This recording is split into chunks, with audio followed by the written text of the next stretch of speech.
नमस्कार, मी पंजाब डक. राज्यातल्या सर्व शेतकऱ्यांसाठी सर्वप्रथम आनंदाची बातमी. राज्यात 7 तारखेपासून म्हणजे 7 नोव्हेंबर पासून राज्यातला पाऊस रजेवर जाणार आहे, कायमचा निघून जाणार आहे, विड्रॉल होणार आहे. म्हणून हा अंदाज सर्व शेतकऱ्यांनी लक्षात घ्यायचा.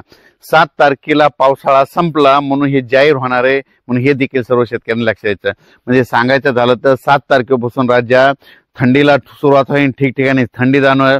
8 ला थंडी आणखीन वाढत जाणार आहे, 9 पासून आणखीन खूप वाढत जाणार आहे. 10-11 ला सगळ्या राज्यातले सर्वांना स्वेटर घालावं लागते अशी थंडी येणार आहे, म्हणून हा अंदाज लक्षात घ्यायचा.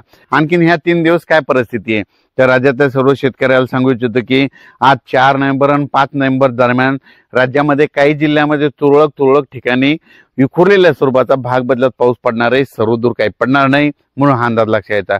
मग तो पाऊस विखुरलेला कसा पडणार आहे, कोणत्या जिल्ह्यात राहणार आहे सांगायचं झालं तर यवतमाळ जिल्हा झालं, हिंगोली जिल्हा झालं, वाशिम जिल्हा झालं, नांदेड जिल्हा झालं, परभणी जिल्हा झालं, लातूर जिल्हा झालं, धाराशिव जिल्हा झालं, बीड जिल्हा झालं, अहिल्यानगर झालं, जालना जिल्हा झालं, ह्या त्याच्यानंतर सोलापूर जिल्हा, सांगली, सातारा ह्या पट्ट्यामध्ये ह्या 3 दिवसामध्ये विखुरलेल्या स्वरूपाचा पाऊस पडणार आहे. खूप काही मोठा पडणार नाही, म्हणून हा अंदाज सर्व शेतकऱ्यांनी लक्षात घ्यायचा. मग राज्यामध्ये थंडी कशी सुरू होणार आहे तर सर्वप्रथम सांगू इच्छितो राज्यात थंडी एकदम सगळीकडे येत नसते, पण कशी सुरुवात होते राज्यात आपल्या महाराष्ट्राकडे उत्तरेकडून थंडीला सुरुवात होते. म्हणून राज्यात नेमकी थंडी कशी होणार आहे उत्तरेकडून म्हणजे सांगायचं झालं तर 5 तारखेला म्हणजे नंदुरबार जिल्हा झालं, नाशिक जिल्हा झालं, निफाड तालुका, त्याच्यानंतर धुळे जिल्हा झालं, जळगाव जिल्हा झालं, इकडं मलकापूर, नांदुरा, बुलढाणा घाटाच्या खाली, त्याच्यानंतर खामगावच्या त्याच्यानं पलीकडे अकोला, तेलारा, अचलपूर, दर्यापूर, मोर्शी, अमरावती, वर्धा, भंडारा, नागपूर ह्या पट्ट्यामध्ये 5 तारखेलाच राज्यामध्ये थंडी थोडी जाणवायला सुरुवात होईल आणि त्या दिवशी धुकं देखील येईल, धुळी देखील येईल, म्हणून हे लक्षात यायचं.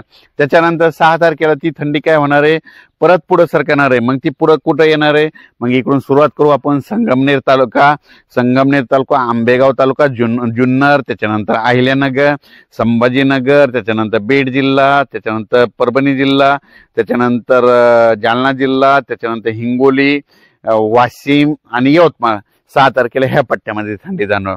7 तारखेला ती थंडी आणखीन परत पुढे सरकणार म्हणजे दक्षिणेकडे थंडी येणार. मग 7 तारखेला कुठे येणार आहे मग 7 तारखेला पुणे जिल्हा, सातारा, सांगली, सोलापूर, कोल्हापूर, त्याच्यानंतर धाराशिव जिल्हा, सोलापूर जिल्हा, पंढरपूर तालुका, त्याच्यानंतर इकडे लातूर जिल्हा, बीड जिल्हा, परभणी, असं नांदेड, हिंगोली, यवतमाळ, असे धर्माबाद ह्या पट्ट्यामध्ये काय होईल 7 तारखेला.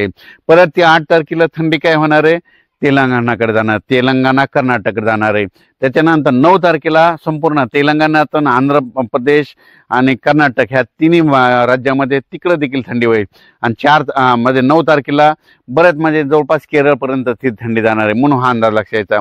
आणि बऱ्याच शेतकऱ्याचे असे फोन आहेत मग यानंतर पाऊस येईल का तर माझी सर्व शेतकऱ्याला आनंदाची बातमी 7 तारखेच्या नंतर आपल्या महाराष्ट्रात परत पाऊस काय येणार नाही, उलट थंडीत वाढत जाणार. 7 च्या नंतर 8 ला आणखीन थंडी वाढेल, 9 ला जास्त, 10 ला 11, 12, 13, 14, 15, 16, 17 असं जसे दिवस वाढत जाईल तशी थंडी वाढत जाणार आहे, म्हणून हा अंदाज लक्षात येतात.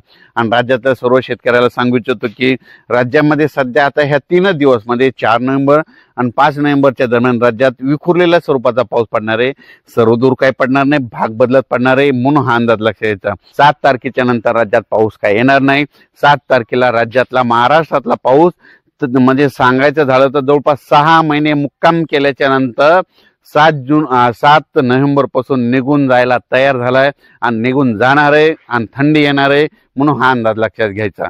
राज्यातल्या पुन्हा बऱ्याच शेतकऱ्याचे मला मेसेज आले की आता ह्या 7 तारखेच्या नंतर तुम्ही म्हणता थंडी येणार, मग त्याच्यानंतर पाऊस येईल का. बरेच जण म्हणतात की काय पाऊस येणार. तर तुम्हाला एक सांगू इच्छितो, राज्यातल्या सर्व शेतकऱ्याला सांगू इच्छितो 7 तारखेच्या नंतर परत काही पाऊस येणार नाही, थंडीत वाढत जाणार आहे, म्हणून हे लक्षात येतं. धन्यवाद.